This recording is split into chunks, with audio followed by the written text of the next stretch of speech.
Flagship smart phone கேமரானா flagship smart phone வேற level camera இல்லை.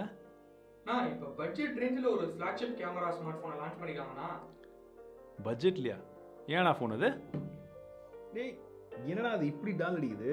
இதான அந்த ஃபோன், நீங்களே பார்த்துட்டு எப்படி இருக்குன்னு சொல்லுங்க. பார்த்துட்டா போச்சு. ஸோ Realme 9 Pro Plus அப்படின்னு சொல்லக்கூடிய ஒரு ஸ்மார்ட் ஃபோனை இப்போ அஃபிஷியலி லான்ச் பண்ணியிருக்காங்க. இந்த ஸ்மார்ட் ஃபோனுடைய அன்பாக்சிங்கை பார்க்க போகிறோம். வழக்கம் போல என்னுடைய ஃபர்ஸ்ட் இம்ப்ரெஷனை பார்க்க போகிறோம். ப்ளஸ் அவங்க சொன்னது போலவே ஒரு ஃப்ளாக்ஷிப் ஸ்மார்ட் ஃபோன், நம்மக்கிட்ட ஒரு ஐஃபோனும் இருக்குது. ஸோ ஒரு ஃப்ளாக்ஷிப் கூட கம்பேர் பண்ணும்போது கேமரா குவாலிட்டி எப்படி இருக்குன்றதையும் இந்த வீடியோவில் பார்க்கலாம். ஸோ வாங்க கலக்கிடலாம்.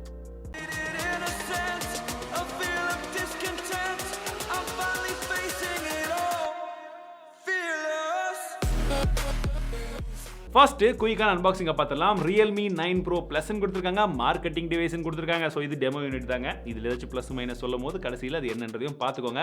பின் பக்கமாக ஒரு சில குயிக்கான ஸ்பெசிஃபிகேஷன்ஸ் இருக்குது, அதையும் என்னன்றதை உங்களுக்கு நீங்கள் பார்த்துக்கலாம். அண்ட் இதில் 5G பேண்ட்ஸ் எத்தனை இருக்குன்றதையும் போட்டிருக்காங்க. நான் போக போக வீடியோவில் ஸ்பெக்ஸ் சொல்லும் போது வந்து சொல்கிறேன். ஓப்பன் பண்ணி உள்ளே பார்க்கும்போது நமக்கு ஒரு குட்டி பேக்கேஜ் இருக்குது. அந்த பேக்கேஜ்குள்ளே வந்து பார்த்தீங்கன்னா நமக்கு சிம் மெஜெக்டர் டூல் கொடுத்துருக்காங்க, ஒரு சில புக்லெட்ஸ் இருக்குது, அண்ட் டிபியூ கேஸ் பார்க்கறதுக்கு குவாலிட்டி நல்லா இருக்கு.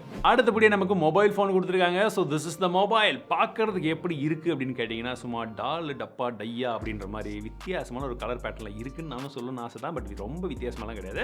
நம்ம இது வரைக்கும் பார்த்த அதே ஜிகு ஜிகு ஜிக்கான் கலரில் தான் வந்து கொடுத்துருக்காங்க. என்ன ஒரு வித்தியாசம் அப்படின்னு பார்த்தீங்கன்னா அப்படியே பொடியை நல்லா தூவி விட்ட மாதிரி நல்ல உள்ள டிசைன்லேயே அந்த பொடி பொடியாக வந்து தெரியுது, பார்ட்டிகல்ஸ் நிறையா வந்து தெரியுது.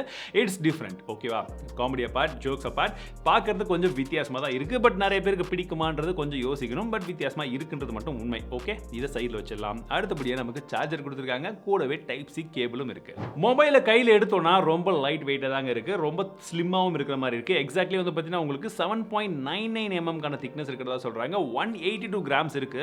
கிளாஸ் பேக் இருக்கிறதா வந்து சொல்லியிருந்தாங்க. உங்களுக்கு கார்னிங் உள்ள கிளாஸ் 5 ப்ரொடக்ஷன் முன்பக்கமா இருக்குன்னு சொன்னாங்க. சப்போஸ் பின் பக்கமாகவும் அந்த ப்ரொடக்ஷன் இருக்கு அப்படின்ற பட்சத்தில் நான் மென்ஷன் பண்றேன், நீங்க தாராளமாக வந்து செக் பண்ணிக்கலாம்.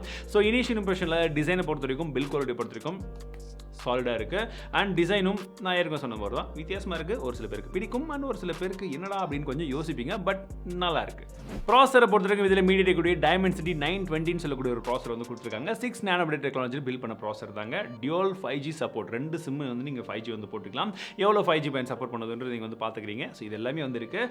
பர்ஃபார்மன்ஸை பொறுத்த வரைக்கும் இந்த பர்டிகுலர் மொபைல் ஃபோன் நான் இப்போ தான் எடுத்திருக்கேன். ஸோ இனிஷியல் இம்ப்ரெஷன் மட்டும் தான் நல்லா இருக்குது அப்படின்னு தான் வந்து சொல்லும். யூஸ் பண்ணும்போது எந்த ஒரு விஷயமே வந்து கிடையாது. அண்ட் கேமிங் பர்ஃபார்மன்ஸ் வந்து பார்த்தீங்கன்னா இனிஷியலாக கொஞ்சம் நேரம் விளையாடி பார்த்த வரைக்கும் ஓரளவுக்கு வந்து விளையாட முடியுது. பிஜிஎம்ஐ இருக்கட்டும், பப்ஜியாக இருக்கட்டும், இதில் மேக்ஸிமம் எவ்வளோ கிராஃபிக்ஸில் விளையாட முடியுதுன்றது உங்களுக்கு ஸ்க்ரீனில் காமிக்கிறேன், நீங்கள் செக் பண்ணிக்கலாம். அண்ட் இந்த மொபைலையோ இருக்கட்டும், இல்லை இந்த பர்ஃபார்மன்ஸை நான் வந்து இன்னும் அதிகமாக செக் பண்ணணும்னு நினச்சிங்கன்னா கமெண்ட் செக்ஷனில் சொல்லுங்கள். நான் ஃபுல் ரிவ்யூ பண்ணும்போது எல்லாத்தையுமே செக் பண்ணி எப்படி இருக்குன்றதை சொல்கிறேன். டிஸ்பிளே குவாலிட்டியும் பார்க்கறதுக்கு நல்லா இருக்குது. 6.4 இன்ச்க்கான டிஸ்பிளே கொடுத்துருக்காங்க. AMOLED டிஸ்பிளே தான். கார்னிங் உள்ள கிளாஸ் 5 சப்போர்ட் இருக்குது. 2.5D கிளாஸ் மேலே யூஸ் பண்ணியிருக்காங்க. 90 ஹெர்ட்ஸ்க்கான ரெஃப்ரெஷ் ரேட்ஸ் இருக்குது.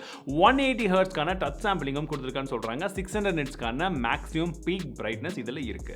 ஆனால் கீழே மட்டும் பார்த்தீங்கன்னா உங்களுக்கு சின் கொஞ்சம் பெருசாக இருக்கிற மாதிரி தெரியுது. பெருசுனா ஜென்ரலாக பார்க்கும்போது விசிபிளாக தெரியாது. பட் நீங்கள் சின்ன வந்து ரொம்ப கம்மியாக இருக்கக்கூடிய ஸ்மார்ட் ஃபோன்லாம் என்ன மாதிரி யூஸ் பண்ணி இருந்தீங்கன்னா அப்போ உங்களுக்கு அது வித்தியாசம் தெரியும். பட் மேலே ரொம்ப கம்மியாக தான் கொடுத்துருக்காங்க. கீழே லைட்டாக கொஞ்சம் எக்ஸ்ட்ராவாக இருக்கிறது நல்லா விசிபிளாக இருக்குது. பட் நீங்கள் படங்கள்லாம் வந்து பார்க்கும்போது இதோடைய AMOLED டிஸ்பிளே நல்லா தான் இருக்குது. 120 ஹெர்ட்ஸ் கொடுத்துருந்துருக்கலாம், பட் 90 தான் இருக்குன்றதை மட்டும் தெரிஞ்சுக்கோங்க. அந்த டிஸ்பிளே ஓகே, ஓரளவுக்கு இருக்குது. அடுத்த மிகப்பெரிய டாக்கிங் பாயிண்ட் இந்த ஸ்மார்ட் ஃபோனில் எங்கடான்னு பார்த்தீங்கன்னா கேமராவில் தான். பின்பக்கமாக பார்த்தீங்கன்னா டிசைன் கேமரா பொறுத்த வரைக்கும் நல்லா பண்ணியிருக்காங்க. அது கம்ப்ளீட்டாக வந்து பார்த்தீங்கன்னா ஒரு கிளாஸ் எக்ஸ்ட்ரா மெர்ஜ் பண்ண மாதிரி அந்த டிசைன் எனக்கு பர்சனலி வந்து பிடிச்சிருக்கு.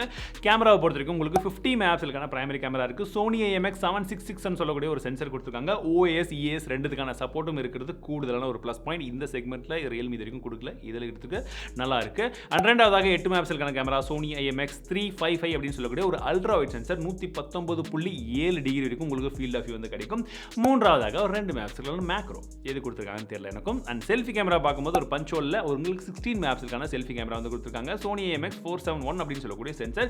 இதுலயும் உங்களுக்கு EAS இருக்கு. ஓகேவா? இவ்வளவுதான். பட் இதுல எடுத்த சாம்பிள் இமேஜஸ் காமிக்கிறேன். இனிஷியல் இம்ப்ரெஷன்ஸ் தான் எப்படி இருக்குன்றத பாருங்க.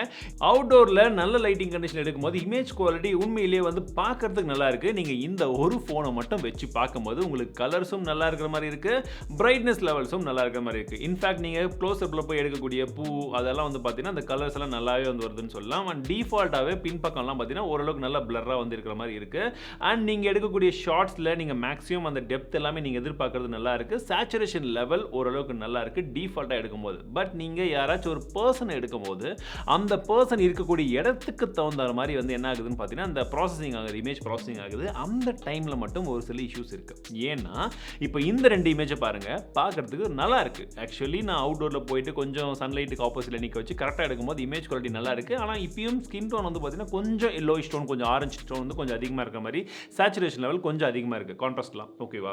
பட் இதுவே கொஞ்சம் உள்ளே வந்து நான் என்ன எடுக்கும் போது எப்படி இருந்ததுன்னு பார்த்தீங்கன்னா ஸ்கின் டோன்லாம் கம்ப்ளீட்லி வேறு மாதிரி இருக்குது. அப்படியே பார்க்குறதுக்கு என்னடா இது அப்படின்ற மாதிரி தோணுது. ஸோ இந்த இடத்துல தான் கொஞ்சம் பிரச்சனை. இது எந்த இடத்துல வந்து இந்த மாதிரி வரும், எந்த இடத்துல அந்த மாதிரி வரும்ன்றது இப்போதைக்கு வந்து தெரியல. ஸோ கேமரா கேப்பபிளான ஒரு கேமரா தான், சாஃப்ட்வேரும் ஓரளவுக்கு நல்லா ஆப்டிமைஸ் பண்ணியிருக்காங்க. ஆனால் நீங்கள் யாரையாச்சும் பர்சனை எடுக்கும்போது அந்த டைமில் ஏ மாதிரி வருமா, பி மாதிரி வருமா, அதாவது வந்து ஃபஸ்ட் எடுத்த மாதிரி வருமா, செகண்ட் எடுத்து வருமா அப்படின்றது தான் கொஞ்சம் பிரச்சனை. ஸோ நீங்கள் லைட்டிங் இதெல்லாம் கொஞ்சம் கரெக்டாக பார்த்து எடுத்தீங்கன்னா நல்லா வரும். ஜென்ரலாக எடுக்கிற மாதிரி அப்படியே கேமரா எடுத்தோம் அப்படின்ற மாதிரி எடுத்தீங்கன்னா மிஸ் ஆகிறதுக்கான சான்ஸ் இருக்குது. ஸோ கேமராவில் ஒரு சின்ன அப்டேட் கொடுத்து இந்த இஷ்யூஸ் வந்து ஃபிக்ஸ் பண்ண வேண்டியது இருக்குது. இது நான் இப்போதைக்கு ஃபோன் வந்து 2 நாள் யூஸ் பண்ணிட்டு இருக்கேன். இந்த 2 நாளில் நான் டெஸ்ட் பண்ணது ஓகேங்களா. பட் ஸ்டில் இந்த கேமராவை பொறுத்த வரைக்கும் இவங்க ஃப்ளாக்ஷிப் கேமரா லெவலில் இது இருக்கும்னு சொல்லியிருக்காங்க இல்லையா. உண்மையிலே வந்து பார்த்தீங்கன்னா வீடியோ குவாலிட்டியுமே வந்து ஓரளவுக்கு ஓஎஸ் எல்லாம் கொடுத்துருக்கிறதுனால நல்லா ஸ்டேபிளாக வந்திருக்கு. So image quality and video quality ரெண்டுமே அவங்க சொன்ன அளவுக்கு பயங்கரமாக இல்லாட்டியுமே ஓரளவுக்கு ஒரு 60 to 65% வந்து கவர் பண்ணியிருக்காங்கன்னு சொல்லலாம். ஆனால் இருந்தாலுமே அவங்க ஃப்ளாக்ஷிப் கேமரா கூட கம்பேர் பண்ணதுனால நம்ம எப்படி கேமராவை வந்து கம்பேர் பண்ண முடியும். ஸோ நம்ம என்ன பண்ணுறோம், இப்போ இந்த ஃபோன் கூட இன்னொரு ஃபோனை வச்சு கம்பேர் பண்ணுறோம். That is iPhone 12 Pro. போன வருஷம் வந்த ஃப்ளாக்ஷிப் இந்த வருஷத்தோட வந்து கம்பேர் பண்ணால் ரொம்ப அதிகமாக இருக்கும். அதனால் போன வருஷம் வந்து ஃப்ளாக்ஷிப்போட கம்பேர் பண்ணியிருக்கேன். பிளைண்ட் கேமரா டெஸ்ட் தான், ரைட் லெஃப்ட் 2 சைட்லையுமே வந்து வச்சிருக்கேன். உங்களுக்கு பார்த்த உடனே எது நல்லா இருக்குன்னு பாருங்கள். ஒவ்வொரு கேமராவையும் அதாவது ஒரு ஃபோட்டோவையுமே கம்பேர் பண்ணி பாருங்கள். அப்போ தான் வித்தியாசம் தெரியும். நான் ஒன்று மாதிரி இருக்கும், அதனால சொல்கிறேன். ஜஸ்ட் இதை அப்படியே வந்து பாருங்கள்.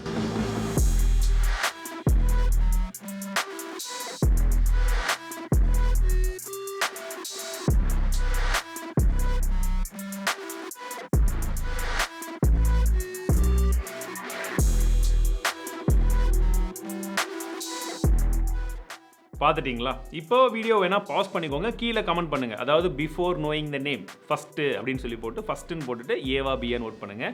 செகண்டுன்னு போட்டுட்டு இப்போ ஏவா பியான்னு பேரை சொன்னதுக்கப்புறம் வேணால் ஓட் பண்ணிக்கோங்க சரிங்களா. ஸோ இதுதான் அந்த பேர் ஓகேவா. ஸோ லெஃப்ட் சைடில் இருக்கிறது iPhone 12 Pro, ரைட் சைடில் இருக்கிறது Realme 9 Pro Plus. பெருசாக இருக்குது. ஸோ இதுதாங்க விஷயம். ஸோ இந்த இடத்துல கூட பார்த்தீங்கன்னா iPhone 12 Pro Max நிறைய இடங்களில் நல்ல பிரைட்டான இமேஜ் அந்த மாதிரி வந்து கொடுத்துருக்கு. ஆனால் ஒரு சில இடங்களில் இந்த கலர்ஸ் எல்லாம் வந்து பொறுத்த வரைக்கும் நீங்கள் இமேஜ் சின்னதாக பார்க்கும்போது உங்களுக்கு அந்த டிஃபரன்ஸ் நல்லா தெரியும். இந்த கலர்ஸ் எல்லாம் வந்து பார்த்தீங்கன்னா பேக்ரவுண்டாக இருக்கட்டும், ஃபோர்கிரவுண்டாக இருக்கட்டும், 2 இடத்துலையுமே இந்த இமேஜ் ப்ராசஸிங் ரியல்மி இது கொஞ்சம் பெட்டராக இருக்கிற மாதிரி இருக்குது. பட் ஸ்கின் டோன்லேருந்து டீட்டெயில்ஸ் எல்லாமே ஐஃபோனில் தான் கொஞ்சம் பெட்டராக இருக்குது. ஸோ இது ஓரளவுக்கு ஓகே அப்படின்றத நான் சொல்லலாம். ஸோ அவங்க சொன்ன மாதிரி ரொம்ப ஃப்ளாக்ஷிப் வரைக்கும் போவேன்னா நம்ம அப்படி இறங்கியே வந்து கம்பேர் பண்ணிட்டோம். ஸோ இந்த மாதிரி கம்பேரிசன் உங்களுக்கு பிடிச்சிருக்குன்னா லைக் பண்ணி ஷேர் பண்ணுங்கள். 6GB RAM 8GB RAM அப்படின்ற 2 வேரியன்ட் வருது. 256GB ஸ்டோரேஜ் மட்டும் தான். உங்களுக்கு UFS 2.2ன்னு சொல்லக்கூடிய ஸ்டோரேஜ் டைப் இருக்குது. LPDDR4X RAM டைப்பை கொடுத்துருக்காங்க. பேட்டரியை பொறுத்த வரைக்கும் 4500 mAh பேட்டரி இருக்கு. சப்போர்ட் பண்றதுக்கு சார்ஜிங்க்கு 60 வாட்க்கான ஃபாஸ்ட் சார்ஜிங் இருந்தாலுமே உங்களுக்கு 44 நிமிஷம் ஆகுன்ற மாதிரி போட்டிருக்காங்க. பட் அந்த அளவுக்கு ஆகக்கூடாது, கொஞ்சம் ஃபாஸ்ட்டாக ஆகணும். பட் ஸ்டில் இதுதான் இருக்கிற விஷயங்கள். இதையும் தெரிஞ்சுக்கோங்க. ப்ளூடூத் 5.2 சப்போர்ட் இருக்கு. டியூல் வைஃபை பேண்ட்கான சப்போர்ட்டும் வந்து கொடுத்துருக்காங்க. In display finger print sensor இருக்கு. இன் டிஸ்பிளே ஃபிங்கர் பிரிண்ட் சென்சர்ல இன்னொரு முக்கியமான விஷயங்கள் என்னன்னா உங்களால உங்க ஹார்ட் ரேட்டையும் அந்த இன் டிஸ்பிளே வச்சு மெஷர் பண்ண முடியும்னு சொல்றாங்க. எஸ், நான் ட்ரை பண்ணி பார்த்தேன், எப்படி ஒர்க் ஆகுதுன்றது நீங்களும் கொஞ்சம் பாருங்கள். வைப்ரேஷன் மோட்டர் பொறுத்தவரைக்கும் இதில் எக்ஸாக்சஸ் லீனியர் மோட்டர் கொடுத்துருக்காங்க. டியூல் ஸ்பீக்கர் கொடுத்துருக்காங்க. டால்பி அட்மாஸ்க்கான சப்போர்ட்டோட வருது. அண்ட் ஐரஸ் ஆடியோ சப்போர்ட்டும் கொடுத்துருக்காங்க. ஆடியோ குவாலிட்டி நல்லாவே இருக்குங்க, எதிர்பார்த்ததோட நல்லாவே இருக்குது அப்படின்னு சொல்லலாம். இது எல்லாமே திரும்பவும் சொல்கிறேன், ஃபர்ஸ்ட் இனிஷியல் இம்ப்ரெஷன் மட்டும்தான். அன்பாக்சிங் பண்ணேன், கையோடு எப்படி இருக்குன்னு சொல்கிறேன் தவிர ரிவ்யூ கிடையாது. ரிவ்யூனா உண்மையாகவே ஒரு வாரமாக 10 நாள் டெஸ்ட் பண்ணிட்டு மட்டும் தான் சொல்ல முடியும். ஸோ ரிவ்யூ வேணும்னா கமெண்ட் செக்ஷனில் சொல்லுங்கள். ஏன்னா ப்ரைஸிங்கை தெரிஞ்சதுக்கப்புறம் ரிவ்யூ வேணுமா வேணாமன்றது நீங்கள் கெஸ் பண்ணுறதை வச்சு தான் என்னால் வந்து பண்ண முடியும்.